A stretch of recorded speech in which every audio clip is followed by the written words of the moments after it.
So her paper today is on Jean Gerson and Thomas More. Thank you. Okay. So I realized that my chapter on Thomas More and Gerson is actually 60 pages. So of course here I will be very brief, and all I can do, I guess, in this session is just to indicate where I found the influence, because the book will be eventually published, and maybe give some examples. So that's all I can do. Also, I'm not sure that I explored everything, so I will very welcome to have comments from the audience if I overlooked some secondary or even primary sources, because of course that's quite possible, and I'm looking forward for suggestions. So I've been working on Gerson for years, and I've also worked on More, and so finally these two came together.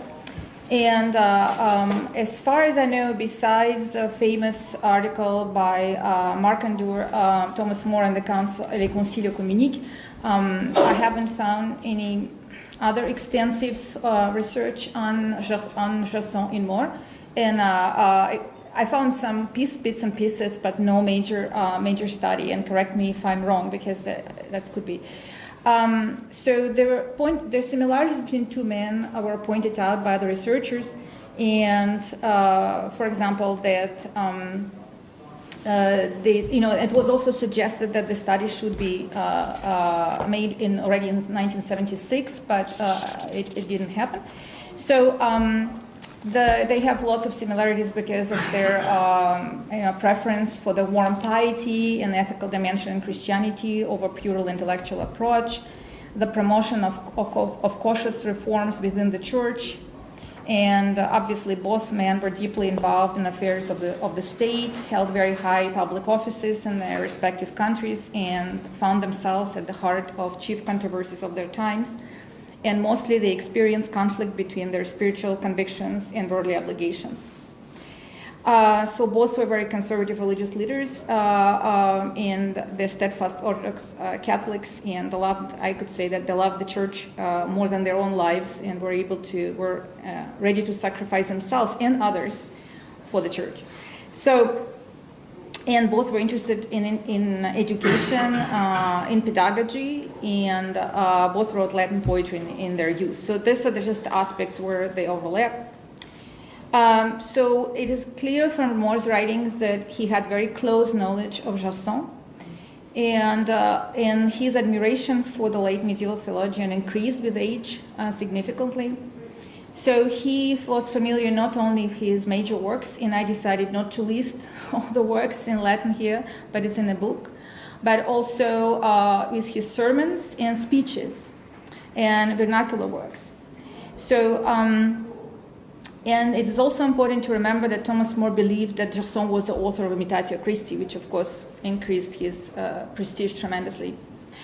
So his interest in Gerson started early and detectable already in his youth, when More, with his friend, English grammarian and scholar William Lilly, composed Antologia Planudea, which he didn't compose it, he translated 106 poems from this Byzantine work.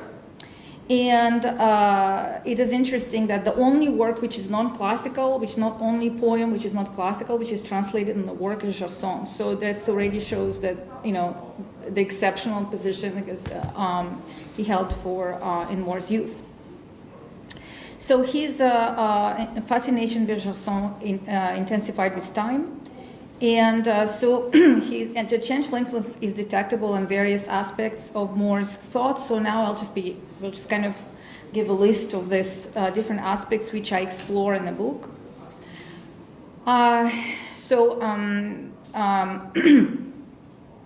Okay. These aspects are concerned devotional theology, the issue of purgatory, attitudes to conciliar movement, legal matters, subject of distinguishing revelations, polemics against Simon Fish's anti-clerical pamphlets application for the beggars, and major polemical works against anti-Catholic legal writer and lawyer Christopher of Saint, I never know how to pronounce it because I pronounce it in French, Saint-Germain, but I'm not sure how do you say that? Saint-Germain. Saint-Germain, okay. Well, then it becomes Holy German, kind of. It's, yeah, well, anyway. And such as Apology in Salem and Byzance.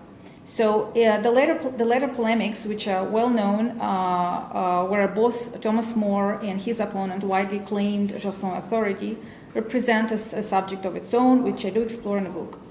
More's opponent's view on the nature of kingship, which would end up openly justifying king's absolute supremacy, of course, were bound to eventually please Henry VIII and would lead to More's demise, as we all know.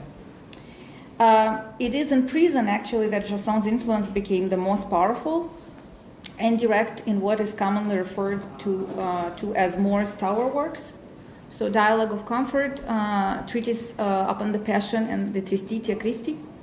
So everything indicates that More actually kept copies of Gerson's works with him in the tower and turned to his favorite author in moments of extreme difficulty, anxiety, and doubt. Due to lack of space, here I will only focus on some significant and interesting elements of Gerson's influence and More Dialogue of Comfort, and leaving other two because it won't be able to cover this anyway. And even for the Dialogue of Comfort, I was focused on two examples. In the Dialogue of Comfort, written first, two fictional Hungarians, Uncle Anthony and Nephew Vincent, discuss various problems of human suffering. The content reminds of More's correspondence with his daughter Margaret. The goal of the dialogue is to gradually withdraw the mind from the world and easing into meditation on the future of Christian soul, the pains of hell, the joys of paradise, and especially the Passion of Christ. Louis Martz and Frank Manley, editors of the Dialogue of Comfort in the complete works of Thomas More, consider Boethius, with whom More's career was so remarkably similar, and his De Consolatione Philosophiae as a likely inspiration for More's dialogue. However, Gerson, whose spiritual testament, De Consolatione Theologiae, itself was patterned on Boethius' De Consolatione Philosophiae, seemed to be a far more natural model for a Christian philosopher like Thomas More. Considering More's close knowledge of Gerson and his connection to the Christian tradition of spiritual comfort, the link to the Consolatione Theologiae appears to be very likely. So several factors substitute the hypothesis that More's model for Gerson's was Gerson's De Consolatione Theologiae. Gerson wrote the De Consolatione Theologiae right after the Council of Constance in the summer and fall 1418, when he found himself in exile after being one of the most powerful political players in Europe. When his fortune, you might know, his fortune changed abruptly. He couldn't return to Paris anymore and became just a kind of stateless wanderer. Just like Gerson in his De Consolatione, More makes it clear that in his Dialogue of Comfort is a theological and not a philosophical work. And he says in the beginning, offering not the consolation of philosophy, but the comfort of Christian faith. The goal of both books is spiritual consolation, which is threatened by fear. Just like in Gerson's De Consolatione, Dialogue of Comfort has two main fictional characters engaged in a dialogue. Both books are composed as a humanist soliloquy. The three books of More's dialogue correspond to faith, hope, and charity, the trinity with which Gerson concludes his spiritual testament. Both in Gerson and in More, charity fully emerges only in the last part of their respective books. As in Gerson De Consolatione, the understanding of charity in Book 3 of the dialogue arises from a rational process and not from pure affectivity. As Ralph Keane rightly remarks, the logical organization of More's work itself, the use of rational categories, forms, distinctions, divisions, and subdivisions, remind us, although in a different form, Gerson's work, where the Chancellor never loses sight of necessity of reason. Indeed, even in his treatises on mystical theology, Gerson holds on reason, without which no balanced judgment is possible. Or we go insane, like those madmen who take images of their imagination for reality and who, upon awakening, discover that they were taken advantage of. It's an interesting reference to the madness of Charles VI. Even love, and Gerson means the charitable Christian love, needs to be the safeguard of reason, for alone love remains too much, too wanton, too dangerous. The same emphasis on reason is also prominent in More's dialogue. However, reason alone cannot guarantee the sound judgment and protection against anxiety. Without God's will, as it is expressed in the scriptures, reason is deprived of moral and spiritual guidance, and therefore the will, properly called rational, must be joined to higher reason, which deals with the eternal divine principles. Hence, the painstaking quest for the ideal balance between Christian virtues and reason, which is the central concern of Gerson's book. According to Gerson, human intelligence needs constant verification by Christian virtues of love, hope, and faith, because philosophy has no power to confer the formal operation by which the state of truth is objectively reached in the intuitive knowledge of God. These words must have been of particular appeal to the English prisoner of faith. Also, More's treatment of hope, which is a very important topic for Gerson and for his admirer later, Gabriel Biel, the Christian concept that would acquire a new importance with the Reformation is also in line with Gerson's understanding of consolazione. More interprets hope as God's assistance.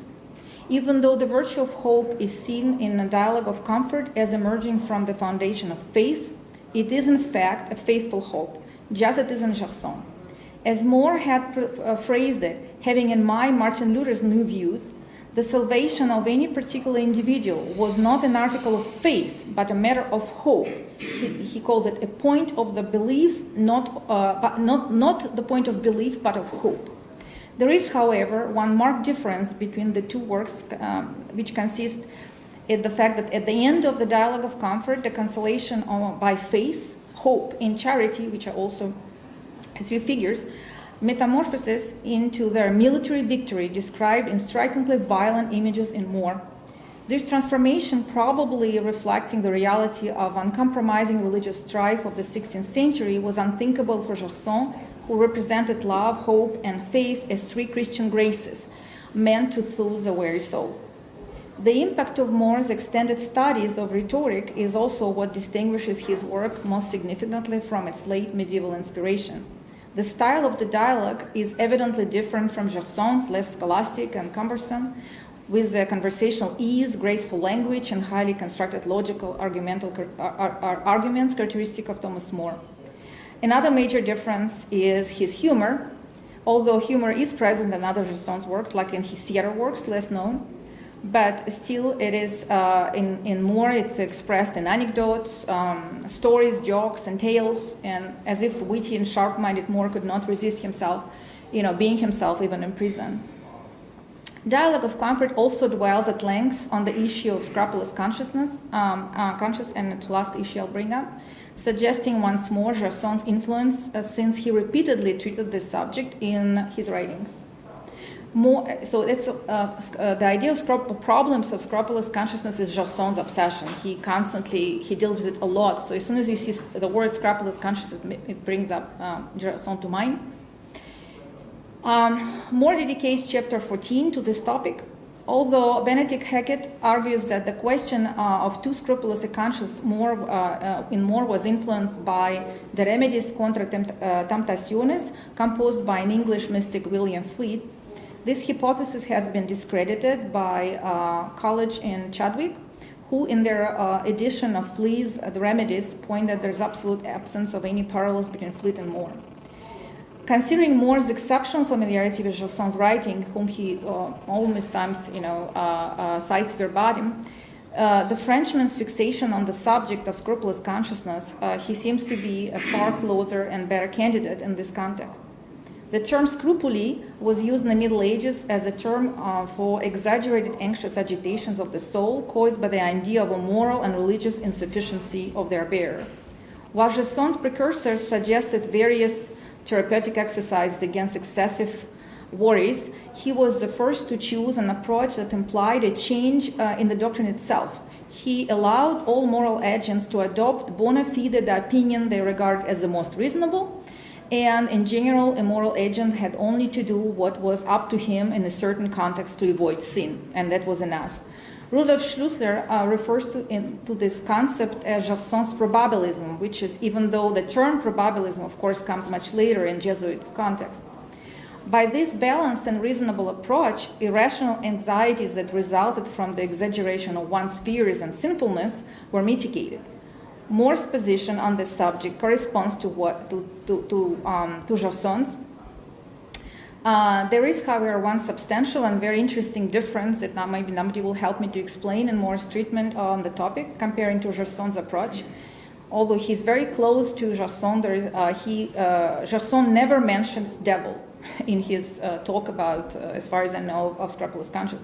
More makes devil an active protagonist in the drama of Two Scrupulous Conscience. In fact, More brings up devil practically on every page in this part of Dialogue of Comfort, producing mental images and overall moods strikingly different in their violence than the reassuring pages of Gerson's De Consolatione. Why devil makes such frequent appearances in More's text is a fascinating question for historians and cultural anthropologists, but it surely brings to mind Luther's well-known obsession with the evil spirit, whom he believed to be involved in every aspect of his daily life. Thus, although a theological conservative in many ways, Gerson's handling of this delicate issue appears in general to be more consolatory and reassuring than More's. The Chancellor's Contre conscience trop scrupuleuse reads as a much softer and hopeful take on the subject than More's treatise.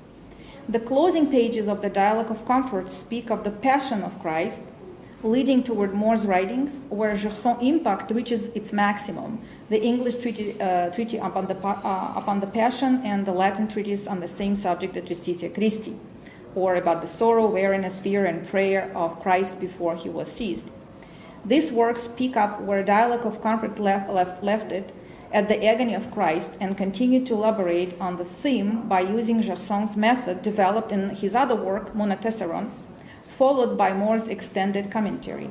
More explicitly acknowledges Gerson's Monotessaron as a major source for both the vernacular treatise upon the Passion and the Latin De Tristitia. He also directly speaks of his personal copy of Monotessaron, which he had with him in prison. In warning to the reader in the treatise upon the Passion, More declares to stick to the Chancellor text, word by word, and he does. But this is the topic of another paper.